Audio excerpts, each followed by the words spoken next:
இருதயத்தில் உள்ளதுதான் நாவுல வரும் என்று கொண்டிருக்கிற எனக்கு பிரியமானவர்களே, ஒருவேளை உங்களுடைய இருதயம் எப்படி இருக்கிறது என்று ஒரு நிமிஷம் யோசிங்களேன்.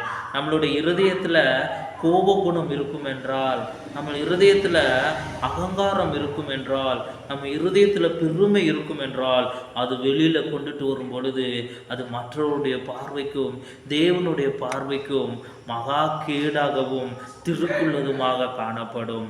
அதான் அழகாக ஆண்டவர் சொல்லியிருக்கிறார், மனிதர்கள் இருதயம் சிறு வயது முதற்கொண்டே பொல்லாங்கினால் நிறைந்திருக்கிறது என்று சொல்லி. இருதயத்தில் என்ன இருக்கோ அதுதான் வெளில வரும்.